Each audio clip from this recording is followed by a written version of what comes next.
तो Vidya Bharati learning channel पर आपका स्वागत है। दिवाली की छुट्टियों से पहले हमने पाठ 6 पढ़ा था, रक्त और हमारा शरीर। पाठ 7 हमारे कोर्स में से कम हो गया है, इसलिए आज हम पाठ 8 पढ़ेंगे, शाम एक किसान। इसमें सर्वेश्वर दयाल सक्सेना ने हमें बताया है कि जब सर्दी की शाम होती है तब पहाड़ों पर सूरज जब डूबता है तो किस तरह का महसूस होता है। उन्होंने यहाँ पर इसकी कल्पना एक किसान से की है।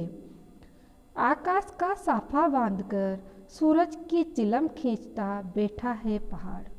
यानी शाम के टाइम में पहाड़ ऐसा नज़र आता है जैसे किसान के जैसा जिसने आकाश रूपी छापा बांध रखा है, और सूरज की लालिमा जो है ऐसी नजर आती है जैसे वो चिलम पी रहा हो।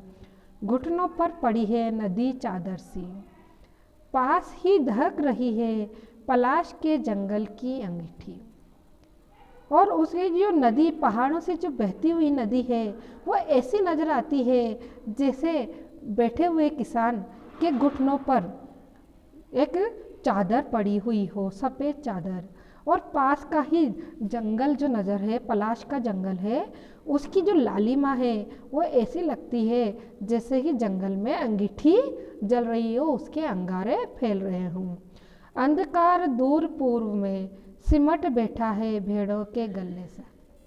और अंधकार, इतना पूरब दिशा में अंधकार इस तरह से फैला हुआ है जैसा लगता है जैसे भेड़ों का जो झुंड है वो सिमटकर शाम ढले बैठ जाता है। अचानक बोला मोर, जैसे किसी ने आवाज़ दी हो। अचानक से एक मोर बोलता है, जैसे ऐसा लगता है उस शालीन शाम में ऐसा नज़र आता है जैसे कोई आवाज़ लगा रहा हो कि अजी सुनते हो। चिलम औंधी उठा, धुआं उठा, सूरज डूबा, अंधेरा छा गया। तो उस समय जो आवाज़ देता है तो ऐसा महसूस होता है कि जैसे किसान उठकर जाने लगा है। अर्थात शाम होने के बाद जो अंधेरा गहराने लगता है तो वो चिलम जो है, सूरज लोभी जो चिलम है, सूरज ढलने के कारण औंधी हो जाती है, यानी अंधेरा हो जाता है, बुझ जाती है, उसमें से धुआं उठने लगता है, सूरज डूब जाता है और चारों दिशाओं में अंधेरा छा जाता है।